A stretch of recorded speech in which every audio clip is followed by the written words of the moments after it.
하나님께서 추수감사절에 우리에게 주신 말씀은 예레미야서 23장 1절부터 8절까지 말씀입니다. 제가 읽어 드리겠습니다. 여호와의 말씀이니라. 내 목장의 양떼를 멸하며 흩어지게 하는 목자에게 화 있으리라. 그러므로 이스라엘의 하나님 여호와께서 내 백성을 기르는 목자에게 이와 같이 말씀하시니라. 너희가 내 양떼를 흩으며 그것을 몰아내고 돌보지 아니하였도다. 보라, 내가 너희의 악행 때문에 너희에게 보응하리라. 여호와의 말씀이니라. 내가 내 양떼에 남은 것을 그 몰려갔던 모든 지방에서 모아 다시 그 우리로 돌아오게 하리니 그들의 생육이 번성할 것이며 내가 그들을 기르는 목자들을 그들 위에 세우리니 그들이 다시는 두려워하거나 놀라거나 잃어버리지 아니하리라. 여호와의 말씀이니라. 여호와의 말씀이니라. 보라, 때가 이르니 내가 다윗에게 한 의로운 가지를 일으킬 것이라. 그가 왕이 되어 지혜롭게 다스리며 세상에서 정의와 공의를 행할 것이며 그의 날에 유다는 구원을 받겠고 이스라엘은 평안히 살 것이며 그의 이름은 여호와 우리의 공이라 일컬음을 받으리라. 그러므로 여호와의 말씀이니라. 보라, 날이 이르리니 그들이 다시는 이스라엘 자손을 애굽 땅에서 인도하여 내신 여호와의 사심으로 맹세하지 아니하고 이스라엘 집 자손을 북쪽 땅 그 모든 쫓겨났던 나라에서 인도하여 내신 여호와의 사심으로 맹세할 것이며 그들이 자기 땅에 살리라 하시니라. 아멘. 오늘 이 본문은 유다 백성들을 멸망에 이르게 하고 그들을 흩어지게 한 목자, 즉 유다 왕들에 대하여 심판이 내려질 것임을 선포하고 있습니다. 그로 인하여 다른 나라에 흩어지고 멸망당한 백성들이 고국으로 돌아와서 나라를 재건하게 될 것임을 예언하고 있습니다. 하나님은 유다의 왕들이 부패하고 죄악에 물듦으로써 유다 땅을 바벨론에 의해 침략당하게 만들고 결국 멸망하게 만듭니다. 그러나 결국 정한 때가 되면은 다윗의 후손을 통해 메시아를 태어나게 하시고 당신의 백성들을 구원하실 것임을 하나님께서 약속하고 계십니다. 먼저 오늘 본문 1절부터 2절을 보면은 여호와의 말씀이니라. 내 목장의 양떼를 멸하여 흩어지게 하는 목자에게 화 있으리라. 그러므로 이스라엘의 하나님 여호와께서 내 백성을 기르는 목자에게 이와 같이 말씀하시니라. 너희가 내 양떼를 흩으며 그것을 몰아내고 돌보지 아니하였도다. 보라, 내가 너희의 악행 때문에 너희에게 보응하리라. 여호와의 말씀이니라 라고 말하고 있습니다. 그렇습니다. 유다의 왕들은 백성들을 흩어지게 하고 멸망에 이르게 한 장본인들입니다. 모든 권력은 하나님으로부터 주어진 것인데 유다의 왕들은 그 권력에 대한 책임을 다하지 않았습니다. 그래서 하나님께서는 그들에게 고난을 회수하겠다고 이야기하고 있습니다. 그러면서 그들을 심판하시겠다고 경고하고 있는 것입니다.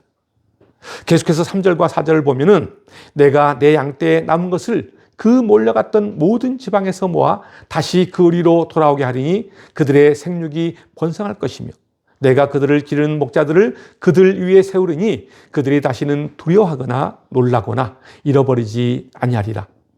여호와의 말씀이니라 라고 말씀하고 있습니다.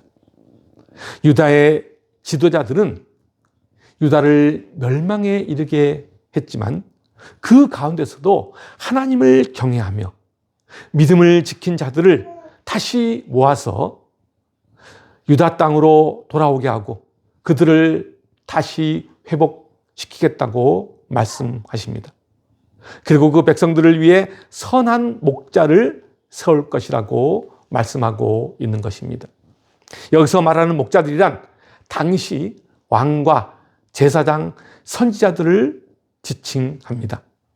한마디로 목자는 하나님의 대리 통치자입니다. 그런데 하나님은 이들을 저주받을 목자들이라고 말하고 있습니다. 왜 그럴까요? 목자의 임무는 무엇입니까? 양떼를 돌보는 것입니다. 목자는 양을 돌보는 책임과 양떼를 위하여 자신의 목숨도 아끼지 말아야 합니다. 그런데 양을 지키고 돌봐야 하는 목자가 오히려 양떼를 죽이고 흩어지게 한 것입니다.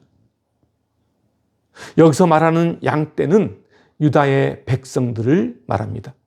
그러니까 유다의 지도자들은 그 백성들을 돌보고 지켜야 함에도 불구하고 그들은 오히려 도덕적 부패에 빠지고 백성들에게 하나님을 믿고 순종하도록 해야 함에도 불구하고 오히려 이방 문화와 이방 신을 따르도록 부추겼습니다.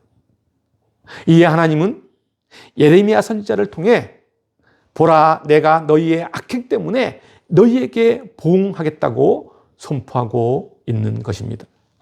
결국 유다는 바벨론에 의해 침략당하고 무너지고 맙니다. 그리고 백성들은 포로가 되어 흩어지고 맙니다. 하나님께서 세운 유다의 목자들은 하나님이 위임한 권력을 가지고 자신들의 욕심을 채우기에 급급했습니다. 백성들을 압제하고 악한 길로 이끌고 감으로써 결국 하나님의 양떼를 하나님의 목장에서 몰아내고 흩어지게 하고 말았던 것입니다. 그로 인해 하나님의 진노를 불러왔고 하나님은 그들에게 책임을 묻겠다고 선포하고 있는 것입니다. 어떤 경우든지 위임받은 사람에게 주어진 책임은 위임된 사람들이 잘 살도록 도와야 하는 것입니다. 고난을 위임받았다는 것은 막강한 책임이 부여되는 일입니다. 정치인도 마찬가지고 그 어떤 권력가도 마찬가지입니다. 또한 교회에 세워진 목사도 마찬가지입니다. 내가 높은 자리에 올랐다고 거들먹거려서는 더더욱 안 됩니다. 자신들에게 권력을 위임해 준 사람들의 뜻을 받들어서 모든 사람들이 잘 살 수 있는 세상을 만들어야 합니다. 창세기를 보면은 하나님께서 자기의 형상대로 사람을 창조하시고 뭐라고 말했습니까? 창세기 1장 27절과 28절 말씀입니다. 하나님이 자기 형상 곧 하나님의 형상대로 사람을 창조하시되 남자와 여자를 창조하시고 28절 하나님이 그들에게 복을 주시며 하나님이 그들에게 이르시되 뭐라고 했죠? 생육하고 번성하여 땅에 충만하라. 땅을 정복하라. 바다의 물고기와 하늘의 새와 땅에 움직이는 모든 생물을 우리 인간에게 다스리라고 명하셨습니다. 권한을 위임하신 겁니다. 그렇습니다. 하나님은 우리를 당신의 형상대로 창조하시고 우리에게 이 땅을 다스리라고 위임하신 것입니다. 그런데 하나님께서 우리에게 땅을 정복하라고 하셨다고 해서 우리가 이 말대로 내 마음대로 하고 싶은 대로 해도 된다는 생각이 아닙니다. 당연히 그런 것이 아닙니다. 위임받은 권한은 함부로 사용하는 것이 아닙니다.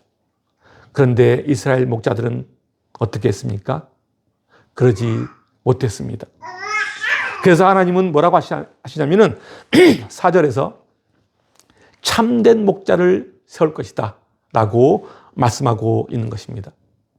그러면서 이번에 세우는 참된 목자라 인하여 그 양들이 다시는 두려워하거나 놀라거나 잃어버림을 당하지 않을 것이라고 말씀하고 있는 것입니다. 여기서 말하는 목자는 1차적으로 바벨론 포로 귀환 이후에 그들을 지도하였던 스룹바벨 선지자, 에스라 선지자, 느헤미야 선지자 같은 그들을 지칭한다고 볼 수 있습니다. 그러나 실제적으로 하나님께서 예표하시는 그 목자는 하나님의 백성들을 영원한 생명과 평강의 길로 인도하고자 보냄을 받은 예수 그리스도를 지칭한다고 볼 수 있습니다. 오늘 본문 5절을 보면은 내가 다윗에게 한 의로운 가지를 일으킬 것이다 라고 말하고 있는데, 여기서 의로운 가지란 바로 예수 그리스도를 지칭하는 것입니다. 그렇습니다. 예수 그리스도의 말로 하나님의 양, 하나님의 백성들의 진정한 참된 목자이십니다. 구약성경 사무엘상을 보면은 다윗은 자기 양을 지키기 위하여 사자와 곰의 공격 앞에서도 물러서지 않고 생명을 걸고 싸웠다고 이야기하고 있습니다. 사무엘상 17장 34절과 35절 말씀입니다. 다윗이 사울에게 말하되 주의 종이 아버지의 양을 지킬 때에 사자나 곰이 와서 양떼에서 새끼를 물어가면은 내가 따라가서 그것을 치고 그 입에서 새끼를 건져내었고, 그것이 일어나 나를 해하고자 하면은 내가 그 수염을 잡고 그것을 쳐 죽였나이다. 다윗은 어릴 때부터 양을 지키는 목동이었습니다. 목자였던 다윗은 자기 양을 지키기 위해서 사자와 곰의 공격 앞에서도 물러서지 않고 생명을 걸고 싸웠던 것입니다.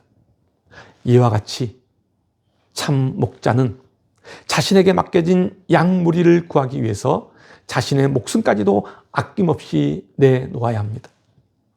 그런 분이 바로 예수 그리스도이시며 그가 바로 참 목자인 것입니다. 계속해서 5절 후반부를 보면은 그가 왕이 되어 지혜롭게 다스리며 세상에서 정의와 공의를 행할 것이라고 말합니다. 이 말씀을 직역하면은 이렇습니다. 그가 왕으로 통치할 것이며 지혜롭게 행할 것이며 이 땅에서 공평과 정의를 행할 것이다 라는 의미가 됩니다. 그러니까 다윗의 후손에서 왕이 세워질 것인데, 그 왕은 하나님의 뜻을 따르는 지혜의 왕으로, 그리고 하나님의 의를 실행하는 정의로운 왕이 될 것이라는 말입니다. 그렇습니다. 하나님은 정의와 공평을 행하시는 분이십니다. 공평은 이런 말입니다. 누구에게나 공평은 동일하게 주어지고 동일하게 적용되는 법을 공평이라고 말합니다. 그러나 정의는 하나님을 믿는 믿음으로 영생에 이르는 것을 정의라고 말합니다. 한마디로 죄는 사망이나 주님을 믿는 믿음은 영생이라는 말로 해석할 수 있습니다. 이것이 바로 공평과 정의입니다. 로마서 6장 23절에서는 이렇게 말하고 있습니다. 죄의 삭은 사망이요 하나님의 은사는 그리스도 예수 우리 주 안에 있는 영생이니라. 우리 모두에게 동일하게 적용되는 죄로 인한 사망, 죄의 삭은 사망이라는 것입니다. 그리고 예수 그리스도를 믿는 믿음 안에서 얻는 영생, 하나님의 은사로 받는 그 영생이 바로 공평이고 정의입니다. 그러니까 이제 새로 오시는 목자는 그 정의와 공의를 행하실 것이라고 말하고 있는 것입니다. 결국 그 목자 예수 그리스도 때문에 유다는 구원을 얻고 예루살렘은 평화를 얻게 될 것이다 라는 말입니다. 그리고 그때 사람들이 이구동성으로 이야기하는 것이 뭐냐면은 바로 여호와 그의 이름은 우리의 공이라 말한다는 것입니다. 예수님이 어떤 분이십니까? 그분은 자기 양들을 생명수 강가로 인도하여 풍성한 생명을 누리게 하시고 평안과 안식을 누리게 하시는 분입니다. 우리를 향한 뜨거운 사랑을 가지고 우리를 생명의 길로 인도하시는 분, 그분이 바로 예수 그리스도이십니다. 그러므로 우리는 목자이신 예수 그리스도의 인도를 따라 그분께 의지하고 순종하며 살아가면은 영원한 생명의 생수가 공급되는 쉴만한 물가로 인도될 것입니다. 또한 더 나아가서 평안과 안식을 누리게 될 것입니다. 사랑하는 성도 여러분, 여러분 모두가 예수 그리스도와 늘 함께 함으로 끊임없는 생명의 생수가 여러분의 삶에 공급되기를 소망합니다. 여러분 모두가 또한 주 예수 그리스도 안에서 평안과 안식을 누리시길 소망합니다. 6절을 보면은 그의 날에 유다는 구원을 받겠고 이스라엘은 평안히 살 것이며 그의 이름은 여호와 우리의 공이라 일컬음을 받으리라 라고 말하고 있습니다. 여기서 말하는 그의 날이란 예수 그리스도께서 왕으로 오셔서 당신의 백성을 다스리는 때를 말합니다. 다시 말하면 모든 백성이 예수 그리스도로 말미암아 하나님이 택한 백성들이 구원을 받고 평강을 누리게 될 것임을 말하는 것입니다. 그러니까 하나님을 의지하며 하나님의 말씀을 듣고 하나님을 나의 주님으로 고백하는 자가 바로 하나님께서 주시는 풍성한 복을 누리게 될 것이라는 말입니다. 계속해서 7절을 보면은 그들이 다시는 이스라엘 자손을 애굽 땅에서 인도하여 내신 여호와의 사심으로 맹세하지 아니한다고 말합니다. 그러면서 8절에서는 이스라엘 집 자손을 북쪽 땅, 그 모든 쫓겨났던 나라에서 인도하여 내신 여호와의 사심으로 맹세할 것이며 그들이 자기 땅에 살리라 하시니라 라고 말하고 있습니다.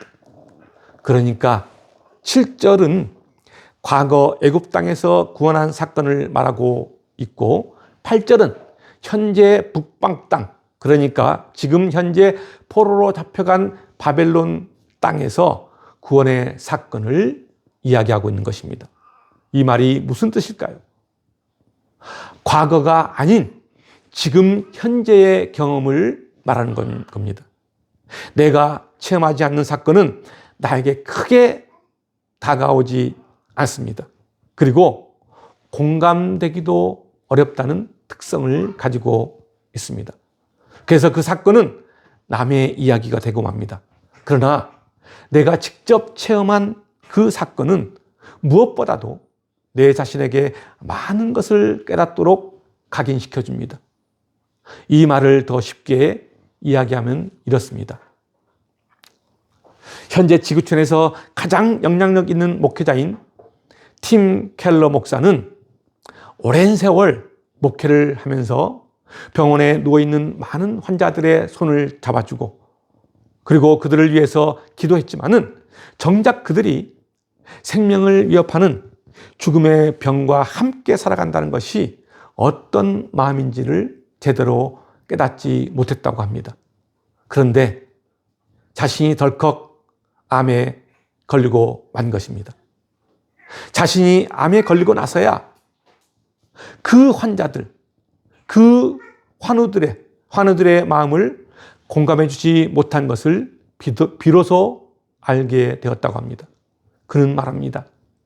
내가 두려움과 고통을 통과한 뒤 다른 사람의 어려움과 아픔, 그리고 병상에 누워 생명을 위협하는 병마와 싸운다는 것이 비로소 어떤 것인지를 알게 되었다라고 말합니다. 내가 직접 죽음을 생생하게 체험하자 그것이 나에게 실제적인 것이 되었다는 말입니다. 그렇습니다. 참 목자가 아닌 사꾼은 양들의 마음과 아픔을 알지 못합니다. 참 목자이신 예수님은 이 땅에 우리와 같은 인간이 되셔서 친히 우리의 모든 고난을 경험하셨습니다. 사람들로부터 많은 배신을 당하고 외로움과 가난한 그 삶에 처하기도 하고 또한 사람이 두려워하는 죽음까지도 경험하셨습니다. 예수님은 우리가 걸어온 인생의 모든 험한 길을 친히 함께 걸어가신 분입니다. 오늘날 교회를 다니는 성도들 중에는 하나님의 살아계심을 생생하게 체험하지 못하고 신앙생활을 하는 성도들이 간혹 있습니다. 그래서 그들은 성경에 적혀 있는 사실을 입으로만 고백할 뿐 실제 자신의 삶과는 하나님이 무관하다는 생각을 가지고 있는 분들이 종종 있다는 것입니다. 그래서 그들의 머릿속에는 분명 하나님은 있지만은 실제 자신들의 삶 속에서 하나님이 어떤 일을 행하거나 어떤 변화를 초래할 것이라는 믿음을 가지지 못합니다. 확신을 가지지 못한다는 것입니다. 그리고 그들은 공동체가 드리는 예배 중에도 다른 성도들과 함께 하나님을 찬양하지만 정작 그들의 삶을 들여다보면은 감사의 찬양은 없고 오로지 의식적 관념에 젖어서 살아 숨쉬는 신앙을 발견하지 못합니다. 그래서 그들의 삶에는 하나님의 능력이 존재하지 못하고 구원의 하나님, 기적과 능력을 행하시는 하나님을 경험하지 못합니다. 어떤 사람은 이런 이야기를 하기도 합니다. 예수님이 나와 무슨 상관이 있어? 예수님이 내 삶과 무슨 연관이 있지? 라는 이야기를 합니다. 예수님은 분명 우리가 지나온 모든 험한 길을 친히 함께 지나오셨습니다. 사랑하는 성도 여러분, 하나님은 불의한 백성들에게 공평과 정의의 메시아인 예수 그리스도를 이 땅에 보내시어 과거 당신의 백성들에게 출애굽의 기적을 보여주신 것처럼 오늘도 우리의 삶의 현장에서 함께 하시며 당신의 섬세한 손길로 우리에게 돕는 은혜를 지금도 이 시간 우리들에게 베풀고 계십니다. 지금도 우리를 죄에서 건지시고 생명의 길로 이끄시고 계십니다. 우리가 그분을 인정하고 진정 살아 역사하시는 전능하신 하나님으로 고백할 때 우리는 생동하는 신앙을 함께 공유할 수 있습니다. 유다 백성들은 바벨론 포로로 잡혀가 너무나 큰 어려움을 겪었습니다. 그래서 그들은 지금 자신들이 겪었던 것들을 이렇게 이야기합니다. 8절을 다시 보겠습니다. 북쪽 땅 쫓겨났던 땅에서 우리를 인도해내신 여호와. 그렇습니다. 그들은 과거에서 하나님의 사랑을 찾는 것이 아니라 오늘 자기들이 경험한 근거를 가지고 말하기 시작하고 있습니다.